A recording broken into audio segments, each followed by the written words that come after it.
ৰাজ্যৰ যি অপ্ৰাধিকৃত শিক্ষক কৰ্মচাৰীৰ এক দীৰ্ঘদিনীয়া দাবী আছিল, সেই দাবী নস্যাৎ কৰি মাননীয় শিক্ষামন্ত্ৰীগৰাকী ৰণোজ পেগুৱে বিধানসভাৰ মজিয়াত এক গুৰুত্বপূৰ্ণ ঘোষণা কৰে আৰু তাক লৈ শিক্ষকসকলৰ মাজত এতিয়া হাহাকাৰৰ সৃষ্টি হৈ পৰিছে।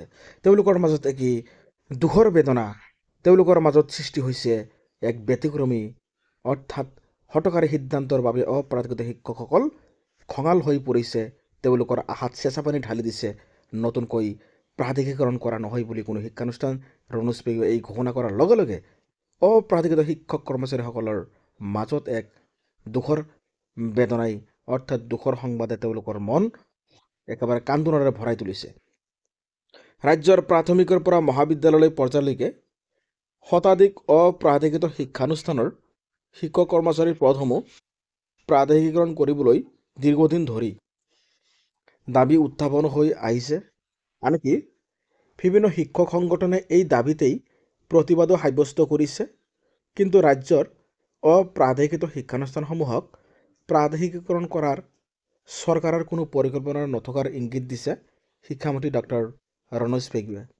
অসম বিধানসভাৰ বাজেট অধিৱেশনৰ শূন্যকালীন ঘণ্টাত বিধায়ক নুৰুল হুদাই ৰাজ্যৰ মাদ্ৰাছাসমূহৰ প্ৰাধিকৰণ সন্দৰ্ভত সোধা প্ৰশ্নৰ উত্তৰত শিক্ষামন্ত্ৰীগৰাকীয়ে কয় যে নতুনকৈ কোনো শিক্ষানুষ্ঠান প্ৰাধিকৰণ কৰিবলগীয়া নাই। যিসমূহ শিক্ষানুষ্ঠান প্ৰাধিকৰণ নহ'ল সেইসমূহ শিক্ষানুষ্ঠান নাকচ হ'ল আৰু সেই শিক্ষানুষ্ঠানসমূহ আইনৰ আওতাৰ বাহিৰত। সম্প্ৰতি তেনে শিক্ষানুষ্ঠানসমূহ ব্যক্তিগত খণ্ডৰ শৈক্ষিক প্ৰতিষ্ঠান হিচাপেহে গণ্য কৰা হ'ব বুলিও শিক্ষামন্ত্ৰীগৰাকীয়ে সদৰি কৰে। এই প্ৰসংগত ডক্টৰ পেগুৱে কয়, প্ৰাধিকৰণ আইনৰ ভিত্তিত নিৰ্দিষ্ট বিধি প্ৰস্তুত কৰি শিক্ষানুষ্ঠানসমূহৰ প্ৰাধিকৰণ কৰা হয়। 2017 চনৰ যি প্ৰাধিকৰণ আইন আছিল, সেই প্ৰাধিকৰণ আইনৰ ভিত্তিত 2021 চনত যোগ্য বিবেচিত হোৱা শিক্ষক টিউটৰসকলৰ সেৱা প্ৰাধিকৰণ কৰা হয়। সেই আইনৰ অধীনত 599খন মাদ্ৰাছাৰ পৰা 914টা পদ টিউটৰ হিচাপে প্ৰাধিকৰণ কৰা হয় আৰু ইয়াৰ পূৰ্বে 2021 চনৰ কিছুসংখ্যক বিদ্যালয় প্ৰাধিকৰণ কৰা হৈছিল আৰু সেই সময়ত 401খন মাদ্ৰাছা প্ৰাধিকৰণ কৰা হৈছিল। ইয়াৰ পিছত 2021 চনত এক উচ্চস্তৰীয় সিদ্ধান্ত গ্ৰহণ কৰি মাদ্ৰাছাসমূহক সাধাৰণ বিদ্যালয়লৈ ৰূপান্তৰণ কৰা হয়, যাতে সকলো ছাত্ৰ ছাত্ৰীয়ে আধুনিক বিষয়সমূহ সেৱাৰ অধীনত অধ্যয়ন কৰিব পাৰে। এই আদৰ্শৰ লগত এইটোও কোৱা হৈছিল যে যিসমূহ প্ৰাধিকৃত মাদ্ৰাছা আছে সেইসমূহ প্ৰাধিকৃত সাধাৰণ স্কুললৈ ৰূপান্তৰ হ'ল। আন অপ্ৰাধিকৃত মাদ্ৰাছাসমূহ বেচৰকাৰী শৈক্ষিক প্ৰতিষ্ঠান আইন 2006 অৰ্থাৎ ব্যক্তিগতকৰণৰ 2006 আইনৰ অধীনত তেওঁলোকে থাকিব। এতিয়া নতুনকৈ কোনো প্ৰাধিকৰণ বিবেচনা কৰিবলগীয়া নাই। যি বিবেচনা কৰিবলগীয়া আছিল 2017 চনৰ আইনৰ অধীনত 2021 চনলৈ কৰা হ'ল। যিসমূহ নহ'ল সেইসমূহ নাকচ হয়। গতিকে নাকচ কৰা বিষয়টো বাৰম্বাৰ উত্থাপন হৈ থাকিব নোৱাৰে। তেওঁলোকে আইনৰ আওতাৰ বাহিৰত। আইনৰ আওতাৰ বাহিৰত থকা মাদ্ৰাছাই হওক বা আন অপ্ৰাধিকৃত বিদ্যালয়েই হওক, তেওঁলোকৰ প্ৰাধিকৰণ কেতিয়াও নহ'ব বা প্ৰাধিকৰণ নহ'ল। মই বাৰম্বাৰ প্ৰথম দিনাৰ পৰাই কৈ আহিছোঁ যে আইনৰ আওতাৰ ভিতৰত যদি কোনোবাই নিজকে প্ৰমাণ কৰিব পাৰে তেন্তে চৰকাৰে বিবেচনা কৰিব। কিন্তু আইনৰ আওতাৰ বাহিৰত থকা বিদ্যালয় হওক বা মাদ্ৰাছাই হওক, সেইটো চৰকাৰে বিবেচনা কৰিব পৰা অৱস্থাত নাই। আমাৰ দৃষ্টিত নতুনকৈ প্ৰাধিকৰণ কৰিবলগীয়া বিদ্যালয় বা মাদ্ৰাছা নাই। একেদৰে মাদ্ৰাছা বৰ্ড ইতিমধ্যে ৰাজ্যৰ ভংগ কৰাৰ কথাও শিক্ষামন্ত্ৰীগৰাকীয়ে উল্লেখ কৰে।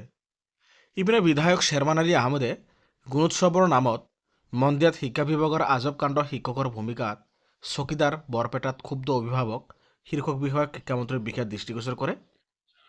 সেই সন্দৰ্ভত স্পষ্টীকৰণ প্ৰকাশ কৰি শিক্ষামন্ত্ৰীগৰাকীয়ে সদনত মজিয়াত কয় যে গুণোৎসৱৰ সময়ত কোনো চকীদাৰক নিৰীক্ষক হিচাপে দায়িত্ব দিয়া হোৱা নাই। বৰপেটাৰ মন্দিয়াৰ এই বিষয়টোক লৈ ডক্টৰ পেগুৱে কয়, গুণোৎসৱৰ সময়ত শিক্ষকসকল ক্লাষ্টাৰৰ ভিতৰতে বিদ্যালয়ত সালসলনি কৰা হয়। ইয়াৰ বাবে আমি ছিষ্টেমৰ পৰা ডাটাবেছ গ্ৰহণ কৰোঁ। ডাটাবেছ গ্ৰহণ কৰাৰ সময়ত 4জন চকীদাৰৰ নাম ভুলবশতঃ তালিকাত অন্তৰ্ভুক্ত হৈছিল। সেয়া লগে লগে শুধৰণি কৰা হৈছে আৰু গুণোৎসৱৰ সময়ত কোনো চকীদাৰক নিৰীক্ষক হিচাপে দায়িত্ব দিয়া হোৱা নাছিল।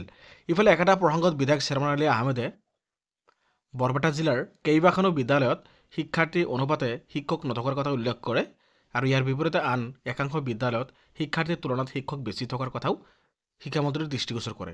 এই প্ৰসংগত শিক্ষামন্ত্ৰীকে কয় যে শিক্ষক বুলি তেওঁলোকে কওঁতে টিউটৰসকলৰো অন্তৰ্ভুক্ত হৈ আছে। টিউটৰসকলে 14,400 টকাৰ মাৰণি পায়, 10,400 টকাৰ মাৰণি পায়। দূৰলৈ গৈ তেওঁলোকৰ বাবে কাম কৰাটো অসুবিধা। সেয়েহে চৰকাৰে টিউটৰসকলক স্থানান্তৰ নকৰাই এক নতুন বিধি আনিব।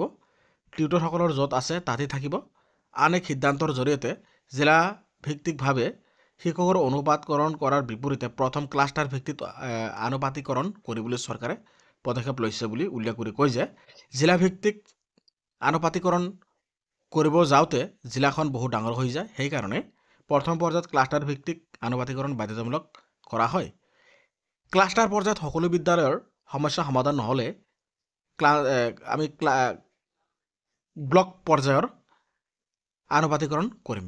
ব্লক পৰ্যায়ৰ নহ'লে জিলাভিত্তিক আনুপাতিকৰণ কৰা হ'ব। নহ'লে জিলাৰ নামত দুৰ্গম অঞ্চলৰ পৰা সুগম অঞ্চললৈ বহুতে ওলাই অহাৰ এটা সুযোগ বিচাৰে। একেদৰে সুগম অঞ্চলত কৰ্মৰত শিক্ষকসকলে দুৰ্গম অঞ্চললৈ যাব নিবিচাৰে। ইতিমধ্যে মুখ্যমন্ত্ৰীগৰাকীয়ে ঘোষণা কৰিছে যে সকলো শিক্ষক কৰ্মচাৰীয়ে নিৰ্দিষ্ট সময় যাতে দুৰ্গম অঞ্চলতো সেৱা আগবঢ়ায় তাৰ বাবে এক বিধি আনিব। তেওঁৰ উত্তৰত তীব্ৰ অসন্তুষ্টি প্ৰকাশ কৰি সদনৰ মজিয়াত শ্বেৰমান আলী আহমেদৰ বক্তব্য ৰাখে। লগে লগে বিধানসভাৰ অধ্যক্ষই তেওঁক বাৰম্বাৰ শিক্ষামন্ত্ৰীগৰাকীক প্ৰশ্নৰ উত্তৰ দিবলৈ সুযোগ দিবলৈ আহ্বান জনায়। কিন্তু বিধানসভাৰ অধ্যক্ষৰ আহ্বানক আওকাণ কৰি বিধানসভাৰ মজিয়াত অসন্তুষ্টি প্ৰকাশ কৰি থকা কাৰ্যক ক্ষুণ্ণ হৈ শ্বেৰমান আলী আহমেদক নিলম্বন কৰা হয়। একে সময়তে বিধায়কজনৰ নিলম্বন প্ৰতিবাদ কৰা চেঙাৰ বিধায়ক আছৰাফুল হুছেইনে লগে লগে তেওঁক নিজৰ আসনৰ বাহিৰলৈ অধ্যক্ষই আহ্বান জনায়। কিন্তু অধ্যক্ষৰ আহ্বানক আওকাণ কৰি নিজৰ আসনতে শ্বেৰমান আলী আহমেদৰ নিলম্বনৰ বিৰোধিতা কৰি যোৱাৰ পৰৱৰ্তী সময়ত আছৰাফুল হুছেইনকো নিলম্বন কৰে।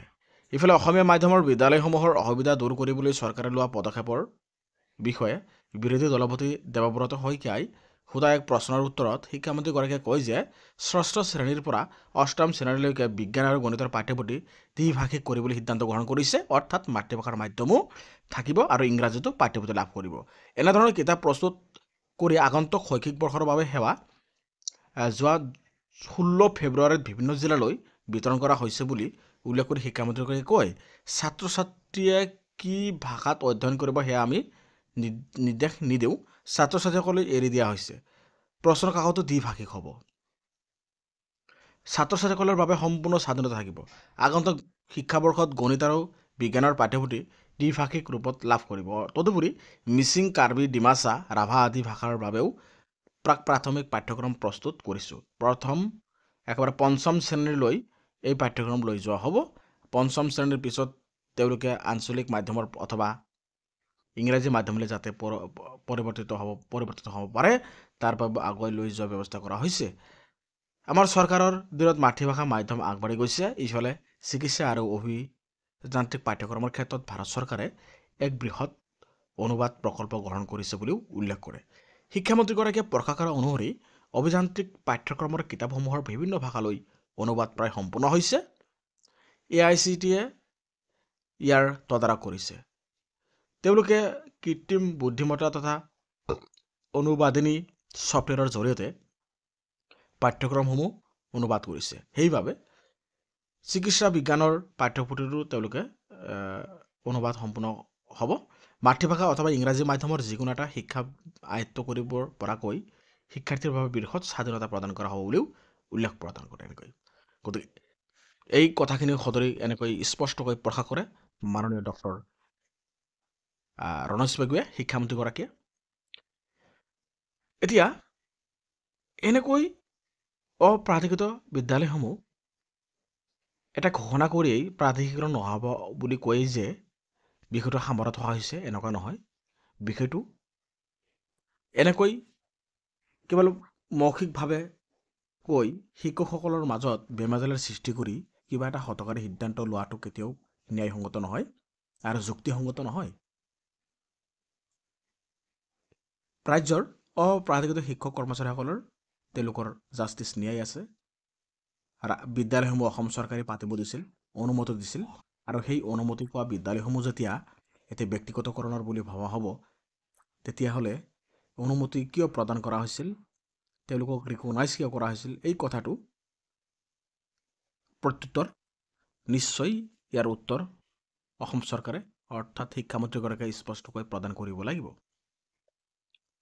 গতিকে শিক্ষামন্ত্ৰীগৰাকীয়ে আপোনালোকে শ্ৰদ্ধাৰ শিক্ষাগুৰুসকল আপোনাৰ নিশ্চয় গম পায়, মাননীয় শিক্ষামন্ত্ৰীগৰাকীয়ে কোনো এটা মন্তব্য তেওঁ এনালাইজ কৰি নকয়, মুখতে যি আহে সময়মতে কোৱা দেখা যায়।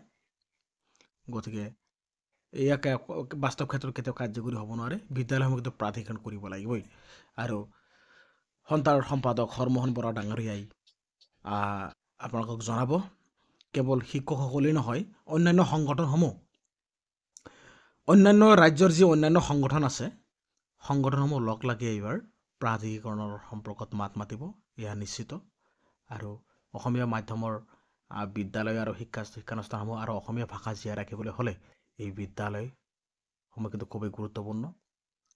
কিয়নো ৰাজ্যৰ মাতৃভাষাৰ ৰক্ষাৰ ক্ষেত্ৰত এই অপাঠ্যক্ৰিত শিক্ষক কৰ্মচাৰীসকলৰ যি অৱদান, ইয়াতে যি ল'ৰা ছোৱালী পঢ়িবলৈ আহে তাৰ কিন্তু বৃহৎ এটা বৰঙণি আছে, ইয়াক কেতিয়াও আমি নুই কৰিব নোৱাৰোঁ। গতিকে অসমীয়া জাতিৰ ভাষাৰ ৰক্ষাৰ স্বাৰ্থত এই মাধ্যমসমূহ আমি জীয়াই ৰাখিব লাগিব আৰু বিদ্যালয়সমূহ প্ৰাধিকৰণ কৰিব লাগিব। এইবাৰ ৰাজ্যৰ কেৱল শিক্ষক কৰ্মচাৰী নহয়, অন্যান্য সংগঠনসমূহেও অপ্ৰাধিকৃত বিদ্যালয়সমূহৰ বিষয়ে মাত মাতাটো নিশ্চিত হৈ পৰিছে। আৰু অলপ কেইদিনতেই এক বৃহৎ সিদ্ধান্ত গ্ৰহণ কৰা হ'ব। শ্ৰদ্ধাৰ শিক্ষাগুৰুসকল, আমাৰ চেনেল ছাবস্ক্ৰাইব কৰিবলৈ নাপাহৰিব। আমি অন্যান্য আপডেটসমূহ, গুৰুত্বপূৰ্ণ আপডেটসমূহ আমাৰ এই চেনেলৰ জৰিয়তে ধাৰাবাহিকভাৱে দি থাকিবলৈ চেষ্টা কৰিম। ধন্যবাদ।